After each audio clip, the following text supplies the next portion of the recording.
টুম্পা দুই কাকির সাথেই থাকতো। তার মা অনেক আগেই মারা গিয়েছে। টুম্পা এখনো অনেক ছোট। টুম্পার দুই কাকি টুম্পাকে একদম দেখতে পারে না। টুম্পাকে অনেক মারধর করে। এগুলো টুম্পা একদম সহ্য করতে পারে না। মা, তুমি কোথায় গেলে মা? আমার যে এখানে থাকতে ভীষণ কষ্ট হচ্ছে। তোমার সাথে আমাকে নিয়ে যাও না মা। আমি এখানে আর থাকতে পারবো না। এসব বলে টুম্পা কান্না করতে থাকে। অন্যদিকে টুম্পা দুই কাকি একসাথে কথা বলতে থাকে।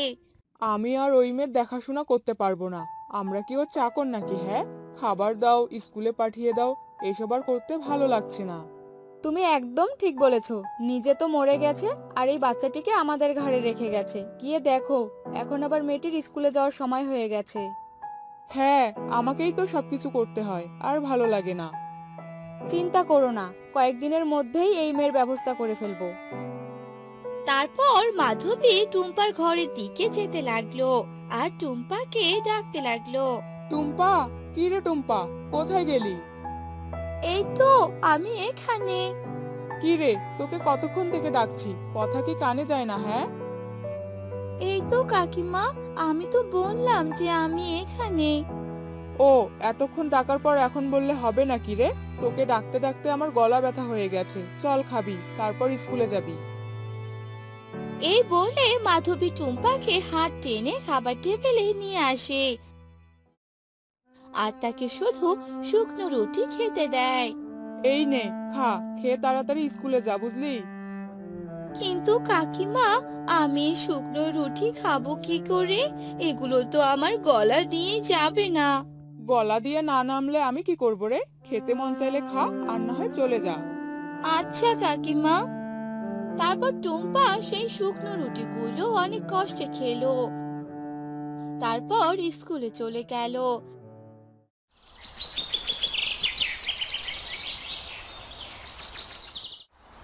একদিন টুম্পা অনেক অসুস্থ হয়ে পড়ল। দিদি, টুম্পা অনেক অসুস্থ, এখন কি হবে? কি হবে? আবার তার সেবা যত্ন করতে হবে। যা ছিল কপালে তাই তো হবে। তারা দুজন কথা বলতে লাগলো। তখনই টুম্পার বাবা আসলো।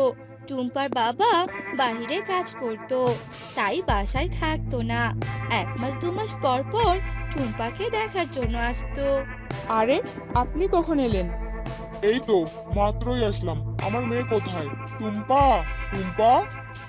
আরে দাদা, ও একটু অসুস্থ তো, তাই ঘুমিয়ে পড়েছে। আচ্ছা, আমি দেখে আসছি। এই বলে টুম্পার বাবা টুম্পার কাছে যায়।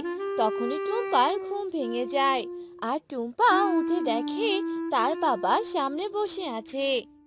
বাবা, তুমি এসে গেছো? বাবা, তোমার সাথে আমাকে নিয়ে যাও। আমার এখানে থাকতে ভালো লাগে না। কেন মা, এখানে থাকতে ভালো লাগে না? এখানে তো সবাই আছে। আর আমি কয়েক মাস পর একবারে কাজ শেষ করে চলে আসব। আর যাব না, বুঝলি? আচ্ছা বাবা, ঠিক আছে। তারপর টুম্পার বাবা কিছুদিন টুম্পার সাথে থাকলো আর টুম্পাকে সুস্থ করে তুললো আর তারপর চলে গেল। এই দাদা এবার না আসলে এই মেয়েটাকে মেরেই ফেলতাম। সবাই ভাবতো অসুস্থ হয়েছে, যার কারণে মারা গেছে। ঠিক বলেছো তুমি। যাই হোক, এবার থেকে অন্য ব্যবস্থা করতে হবে। এভাবেই কিছুদিন চলে গেল। একদিন বাসায় একটা মেয়ে আসলো। কি রে মেয়ে, কে তুমি? কি চাই এখানে?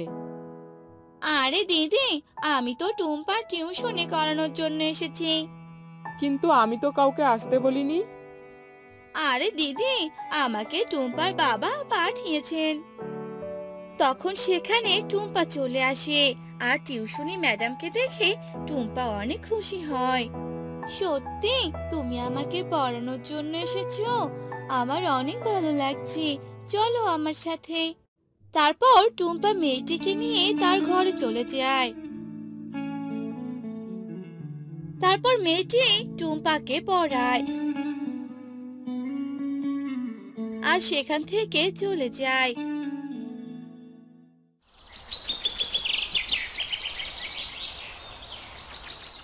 রাতের বেলা মেয়ে রাস্তায় দাঁড়িয়ে তার নিজের রূপে ফিরে আসে, কারণ মেয়েটি ছিল টুম্পার মা, ভূত হয়ে ফিরে এসেছে। আমার মেয়েকে আমার বাঁচাতেই হবে, ওরা আমার মেয়েকে না হয় মেরেই ফেলবে, আমার ওর কাছে সব সময় থাকতে হবে।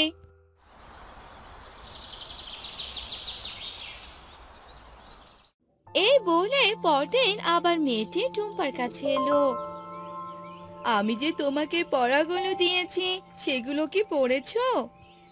হ্যাঁ, আমার তো সব পড়া হয়েছে, দেখো আমি সব পারি। তারপর এক এক করে টুম্পাকে সব পড়া ধরলো, আর টুম্পা সব পড়তে পারলো। এটা দেখে টুম্পার মা অনেক খুশি হয়ে গেল। আসলেই তো, তুমি অনেক ভালো পেরেছো, আজকে আর তোমাকে পড়তে হবে না। সত্যি? আজকে তাহলে আমার ছুটি? হ্যাঁ, যাও। কিছুক্ষণ পর সেখানে মাধবী চলে এলো আর বলল, আরে টুম্পা মা, চল খেতে চল। আর এই মেয়ে, এখন যাও, এখন তোর পড়া শেষ হয়ে গেছে তাই না? হ্যাঁ দিদি। তাহলে এখানে যেতে পারো। আর এই মেয়ে, চলো, খাবার দিয়েছি, খেয়ে নাও। তারপর টুম্পাকে টেনে নিয়ে খাবার টেবিলে গেল আর তাকে খেতে দিল। টুম্পা খাবার মুখে দিতেই মেয়েটি টুম্পাকে বলল, কে ব্যাপার টুম্পা, তুমি এসব কি খাচ্ছ? এই তো শুকনো খাবার, এগুলো তুমি খাবে কিভাবে? কেন, আমি তো এগুলোই খাই। না, এগুলো খাবার খাওয়া যাবে না। মাধবী দিদি, টুম্পার জন্য ভালো খাবার নিয়ে আসেন, না হলে আমি টুম্পার বাবাকে সবকিছু বলে দিব। হ্যাঁ হ্যাঁ, এখনই নিয়ে আসছি। তারপর মাধবী টুম্পার জন্য খাবার নিয়ে এলো আর টুম্পা সেগুলো খেলো, আর সেখান থেকে মেয়েটি চলে গেল। আর অন্যদিকে মাধবী গীতাকে বলল, কি রে দিদি, আমরা কি এই টুম্পাকে বাড়ি ছাড়া করতে পারবো না নাকি? ওই টিউশনির মেয়েটা তো সবকিছু নষ্ট করে দিচ্ছে। তাই তো দেখছি। চল, আমরা একদিন টুম্পাকে ছাদে ডাকবো আর ছাদ থেকে ধাক্কা দিয়ে ফেলে দিব, বুঝলি? আচ্ছা, ঠিক আছে।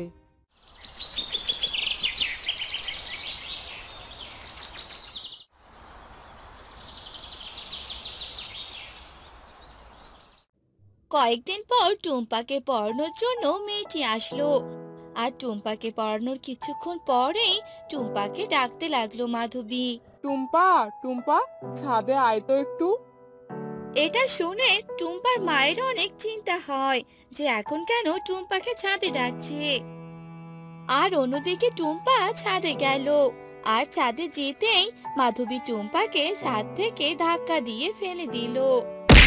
তখনই টুম্পার মা টুম্পাকে কোলে তুলে নিল। আরে, তুমি টুম্পার মা না? হ্যাঁ, আমি টুম্পার মা। তোরা আমার মেয়ের সাথে অনেক অন্যায় করেছিস, আর আজ আমার মেয়েকে হত্যা করতে চেয়েছিস। তোদের আমি ছাড়বো না। তুমি আমার মা, তুমি কোথায় ছিলে মা? আমি তোমার পাশে ছিলাম মা, কিন্তু তোমার এই কাকিরা তোমার সাথে অনেক খারাপ ব্যবহার করেছে, ওদের আমি ছাড়বো না। না না, আমাকে ক্ষমা করে দাও। আমাকেও ক্ষমা করে দাও, আমরা আর কখনো তোমার মেয়ের সাথে এমন করব না। সত্যি বলছিস তো? এই বলে টুম্পার মা সেখান থেকে গায়েব হয়ে গেল, আর টুম্পার কাকিরা তাদের ভালোভাবে দেখাশোনা করতে লাগলো। একটি গ্রামে সীমা তার বাবা মায়ের সাথে থাকতো। সীমা খেলাধুলা করতে ভীষণ ভালোবাসতো। তার ঘরে খেলাধুলা করার জন্য অনেক জিনিস ছিল। সীমা বিকেলবেলা তার ঘরে বসে খেলছিল। মা সীমা, তুমি ঘরের এই কি অবস্থা করে রেখেছো? সবকিছু এলোমেলো হয়ে আছে। তুমি যাও, বাহিরে যাও, আমি এই সবকিছু গুছিয়ে রাখছি। যাও, বাহিরে যাও। না মা, আমি আরো কিছুক্ষণ খেলবো, এখন আমি বাহিরে যাব না। তুমি বাহিরে গিয়ে খেলো, যাও, আমার অনেক কাজ বাকি আছে। আচ্ছা ঠিক আছে, বাহিরেই খেলতে যাচ্ছি। এই বলে সীমা হাতে কিছু খেলনা জিনিস নিয়ে বাইরে চলে গেল আর খেলতে লাগলো। খেলতে খেলতেই সীমা কিছু দূর চলে গেল। সীমার চোখে একটা পুতুল দেখতে পেল। আরে বাহ, কি ওটা যে এত চকচক করছে? যাই গিয়ে দেখি তো কি ওটা। এই বলে সীমা আরো কাছে গেল, দেখলো একটা সুন্দর পুতুল। পুতুলটা চকচক করছে আর দেখতেও অনেক সুন্দর। আরে বাহ, আমি তো এমন পুতুল খুঁজছিলাম, কি সুন্দর দেখতে।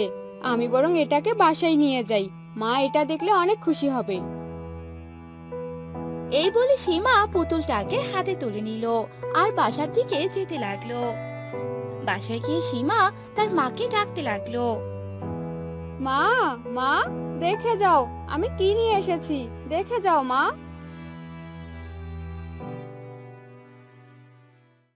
দেখি কি নিয়ে এসেছো। এই দেখো একটা পুতুল, দেখো পুতুলটা কত সুন্দর, আমার একে অনেক ভালো লেগেছে। হ্যাঁ, সেটা তো দেখতেই পাচ্ছি যে পুতুলটা অনেক সুন্দর, কিন্তু তোমাকে এই পুতুলটা কে দিল? কোথায় পেলে তুমি এটা? আমাকে এটা কেউ দেয়নি মা, আমি এটা রাস্তায় পেয়েছি। এখন থেকে এই পুতুলটা আমার কাছেই থাকবে। না মা, বাহিরের জিনিস একদম নিতে হয় না। ভালো নাকি খারাপ কে জানে বলো। তুমি এটাকে যেখানে পেয়েছো আবার সেখানেই ফেরত দিয়ে আসো। আমি তোমাকে আরেকটা নতুন পুতুল কিনে দিব। না না, আমার অন্য কোনো পুতুল চাই না, আমার এই পুতুলটাই লাগবে। না মা, এভাবে জেদ করতে নেই। যাও, পুতুলটা যেখানে পেয়েছো সেখানেই রেখে আসো। হ্যাঁ, না না, এটা আজকে থেকে আমার সাথেই থাকবে। এই বলে সীমা পুতুলটাকে নিয়ে সেখান থেকে ঘরে চলে যায়।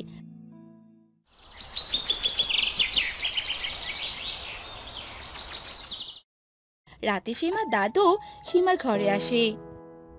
আরে দাদু ভাই, কি করছো? দাদু দেখো, আমি এই পুতুলটা পেয়েছি। পুতুলটা দেখতে অনেক সুন্দর না দাদু? হ্যাঁ, অনেক সুন্দর, কিন্তু পুতুলটার মাঝে অদ্ভুত কিছু আছে। আরে দাদু কি বলছো, চলো আমরা দুজনে এই পুতুলটার সাথে খেলি। আচ্ছা দাদু ভাই। তারপর তারা রাতে খাবার খেয়ে ঘুমিয়ে পড়লো। তখনই পুতুল থেকে আওয়াজ আসতে লাগলো।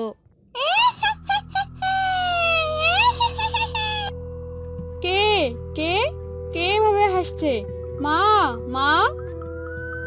এভাবে সীমা মা মা বলে ডাকতে লাগলো, আর সীমার মা দৌড়ে সীমার কাছে চলে এলো। কে জানি হাসছে মা, এই ঘরে হয়তো কেউ আছে মা, আমার তো খুব ভয় লাগছে। কি হয়েছে মা, এভাবে ডাকলে কেন? কই মা, এখানে তো কেউ নেই। তুমি মনে হয় স্বপ্ন দেখেছো, এখন ঘুমিয়ে পড়ো। না মা, আমি একাই ঘুমাতে পারবো না, তুমি আমার সাথে থাকো আজকে। আচ্ছা মা, ঠিক আছে, আমি তোমার সাথেই আছি, তুমি ঘুমাও এবার। এরপর সীমার মা ঘুম পাড়িয়ে দিল।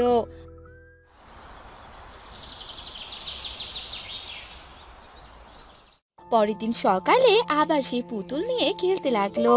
তখন সেখানে সীমার মা এলো। তোমাকে বলেছিলাম এই পুতুলটা নিয়ে খেলো না, যেখানে পেয়েছো সেখানে ফেরত দিয়ে আসো। আমার কথা তো শুনছোই না। এই পুতুলটা পেয়ে আমার অনেক ভালো লাগছে মা, তাই এ আমার কাছেই থাকবে। আচ্ছা, যা ইচ্ছে করো তুমি। এই বলে সীমার মা রাগ করে রান্নাঘরে চলে গেল। এভাবেই কিছুদিন যেতে লাগলো। আস্তে আস্তে সীমার মা কিছু খেয়াল করলো যে সীমা আগের থেকে অনেক পরিবর্তন হয়েছে। সীমা তার কোনো কথাই শুনছে না। এই মেয়ে তো দেখছি যত বড় হচ্ছে আমার কথা ততই এড়িয়ে চলছে। সব ওই পুতুলটার জন্য হচ্ছে না তো, আমাকে পুতুলটার উপর নজর রাখতেই হয়।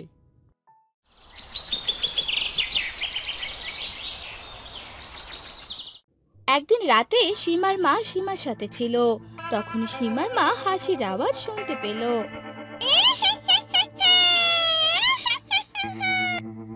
আর এই আওয়াজ পেয়ে সীমার মা ঘুম থেকে উঠে পড়লো আর দেখলো সে পুতুল সারা বাড়ি হাঁটছে আর হাসছে। কি মজা! এখন থেকে আমি এই বাড়িতেই থাকবো আর এখান থেকে কোথাও যাব না। হায় ভগবান, এটা তো ভুতুরে পুতুল। এই পুতুল এই বাড়িতে থাকলে তো আমার মেয়েকে ছাড়বে না। যে করেই হোক এই পুতুলকে বাড়ি থেকে বের করতেই হবে। তারপর সীমার মা ঘুমিয়ে পড়লো।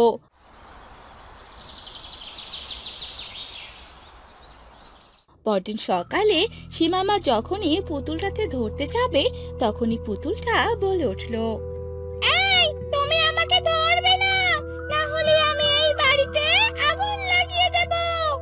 আরে, কে তুমি? কি চাই? এখানে এসেছো কেন? আমি তোদের সবাইকে মেরে ফেলবো, কাউকে এই বাড়িতে থাকতে দেব না। এমন হাসির আওয়াজ শুনে সেখানে সীমা ও সীমার দাদু চলে আসে। কে হয়েছে বৌমা? এভাবে কে হাসছে? বাবা বাবা, এই পুতুল ভালো না। এই পুতুল একটা সাধারণ পুতুল নয়, এটা একটা ভুতুড়ে পুতুল। এই পুতুল আমাদের সবাইকে মেরে ফেলবে বাবা। আরে বৌমা, কি বলছো এসব? দাঁড়াও, আমি একে ফেলে দিয়ে আসি। না বাবা, ওকে ধরবেন না আপনি। এই বলে সীমার দাদু সে পুতুলটাকে ধরতে যায়, আর তখনই পুতুলটা বলে, এই ধরবি না আমাকে, না হলে তোদেরকে আমি মেরে ফেলবো। না বাবা, আপনি ওকে ধরবেন না। আমি দেখছি কি করা যায়। বৌমা, তুমি তাড়াতাড়ি পুজোর ঘর থেকে গঙ্গা জল নিয়ে আসো, আমি সীমাকে দেখছি। এই কথা শুনে পুতুলটি সীমার দাদুর কাছে গেল আর তার গলা টিপে ধরলো। কে? তুই আমাকে গঙ্গা জল দিয়ে মারতে চাস? তার আগেই আমি তোকে মেরে ফেলবো। বৌমা, তাড়াতাড়ি আসো, না হলে এই পুতুল আমাকে মেরে ফেলবে। এই, তুমি আমার দাদুকে ছেড়ে দাও, ছেড়ে দাও আমার দাদুকে। ভুতুড়ে পুতুল সীমার দাদুর গলা টিপে ধরলো, যার কারণে সীমার দাদু নিঃশ্বাস নিতে পারছিল না। আর তারপর সীমার মা দৌড়ে গিয়ে সেই গঙ্গা জল নিয়ে আসে আর পুতুলের গায়ে ছিটিয়ে দিল। আহ! বাঁচাও, আমাকে বাঁচাও! তোরা কাজটা ঠিক করলি না। তারপর পুতুলটি আগুনে পুড়তে লাগলো আর অবশেষে মারা গেল। তখন সীমা বলল, মা, তুমি আমাকে ক্ষমা করে দাও। আমি তোমার কথা শুনিনি, আর তাই আজকে এমনটা হয়েছে। দাদু, তুমি ঠিক আছো তো? হ্যাঁ দাদু ভাই, আমি ঠিক আছি। বড়দের কথা শুনতে হয় মা। দেখলে তো আজ কত বড় একটা বিপদ হতে ধরতো। আর কখনো এরকমটা করবে না। আচ্ছা মা, ঠিক আছে। আমি আর কখনোই এমনটা করব না। সব সময় তোমাদের কথা মতো চলবো।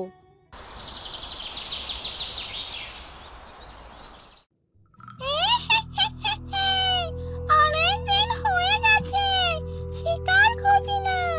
আজ গ্রামে গিয়ে আমার জন্য তাজা তাজা শিকার করব, যা খেয়ে আমার খিদা মিটবে। এই বলে ডাইনি গ্রামের দিকে এগিয়ে আসে আর শিকার খুঁজতে থাকে, কিন্তু কোনো শিকার পায় না, যার কারণে সে রেগে যায়। এই গ্রামের সবাই কোথায় গিয়ে মরলো? কাউকে যে দেখছি না। অনেক জোর খিদে পেয়েছে, এখন আমি কি খাবো? তখন ডাইনি তার আশেপাশের জায়গা দেখতে লাগলো। সেখানে ডাইনি কৌশিক নামে এক ব্যক্তির ঘরের পাশে একটা টমেটো ক্ষেত দেখতে পেল। লাল লাল টমেটো দেখে ডাইনি বলে, আরে এই লাল লাল এগুলো কি? এই বলে ডাইনি গাছ থেকে একটা টমেটো ছিঁড়ে গ্রান নিতে থাকে। গ্রানটা তার পছন্দ হয়, ডাইনি টমেটো খেয়ে নেয়। আরে বাহ, এটা তো বেশ ভালো খেতে, টক মিষ্টি। বাহ, আরো খাবো। এই বলে ডাইনি বাগানের সব টমেটো খেয়ে নেয় আর সেখান থেকে চলে যায়।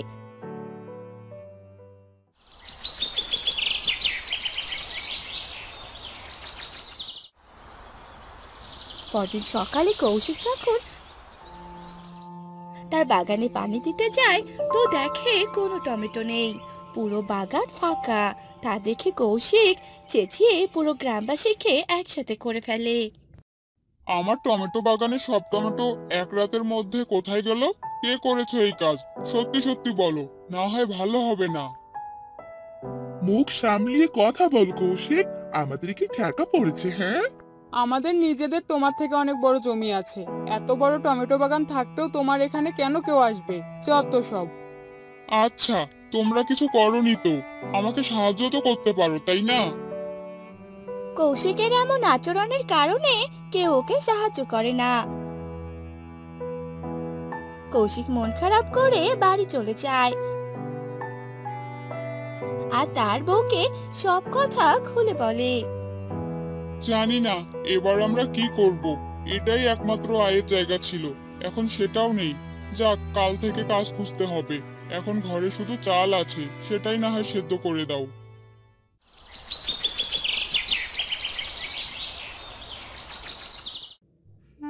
এরপর রাতে কৌশিক ও তার বউ শুধু ভাত খেয়েই ঘুমিয়ে পড়ে। পরদিন রাতে যখন ডাইনি বাগানে এসে দেখে কোনো টমেটো নেই, তো ডাইনি বলে, কি ব্যাপার, কালকে তো আমি কতগুলো টমেটো খেয়ে ফেললাম, আর আজ তো তার অর্ধেকও নেই। আমি খাবো কি তবে? আমি এক কাজ করি, আমি এই বাগানের টমেটো চাষ করে দেই, কালকে এসে খাবো আবার। এই বলে ডাইনি সেই বাগানে জাদু করে চাষ করে দিয়ে যায়।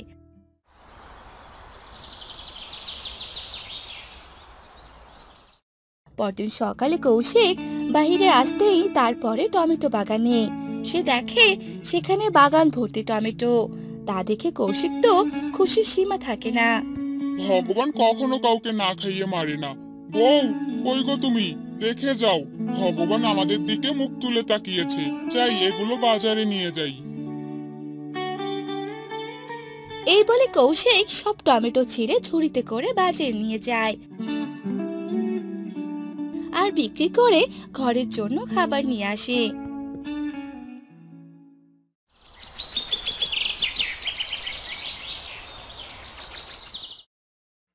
সেই রাতে যখন ডাইনি বাগানে আসে, তো টমেটো না দেখতে পেয়ে সে অনেক রেগে যায় আর বলে, আরে কালই তো আমি এখানে চাষ করে দিয়ে গেলাম, কিন্তু গেল কই?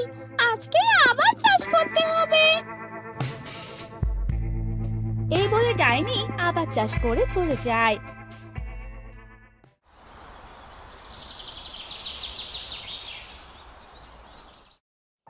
আবার পরদিন সকালে কৌশিক সে টমেটো ছিঁড়ে বাজারে নিয়ে যায় আর বিক্রি করে দেয়। ভগবান, তোমাকে অসংখ্য ধন্যবাদ। তুমি এভাবে আমাকে এত সাহায্য করছো। এভাবে তো রোজ রোজ যেন জাদু হয়েই যাচ্ছে। এভাবে সাহায্য করে যেও ভগবান। তোমার জন্য আমাদের সংসার আরো সুখের হয়ে গেছে। এভাবে ভালোই দিন কাটছিল।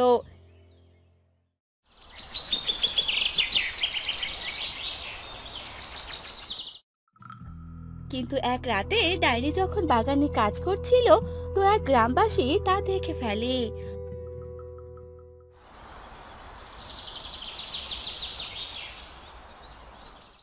পরদিন সকালে সে ব্যক্তি কৌশিক সহ সব গ্রামবাসীকে সেই ডাইনির কথা বলে দেয়।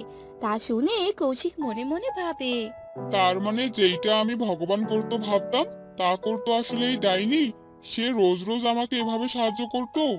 না, এই গ্রামবাসীরা যদি সেই ডাইনিকে ধরতে পারে, তাহলে তো সব শেষ হয়ে যাবে। এই ডাইনি তো আমাদের গ্রামের অনেক বড় ক্ষতি করে ফেলবে। না না, এভাবে চলতে দেয়া যায় না। হ্যাঁ বাবারে, কি ভয়ানক কাণ্ড! আমাদের গ্রামে একটা ডাইনি থাকে, কিন্তু আমরা কেউ এতদিন টেরই পাইনি।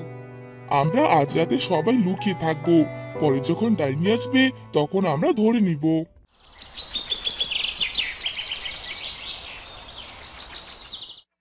এরপর রাত হতে সবাই গাছের আড়ালে লুকিয়ে পড়ে। ডাইনি আসতে সবাই ডাইনিকে ঘিরে ধরে আর বলে, তুই এখানে আমাদের গ্রামে কেন এসেছিস? আমাদের গ্রামটাকে নষ্ট করতে এসেছিস, তাই না? কিন্তু আমরা তা কোনোভাবেই হতে দিব না। আমরা তোকে আজই শেষ করে দিব।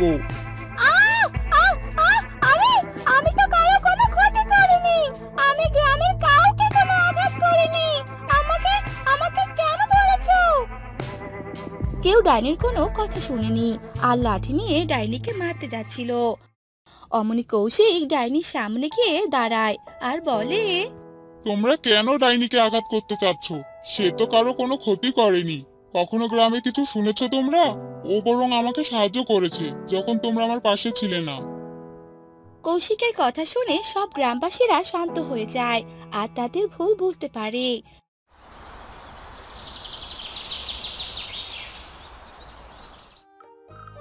এরপর থেকে সব আগের মতো স্বাভাবিকভাবে চলতে থাকে।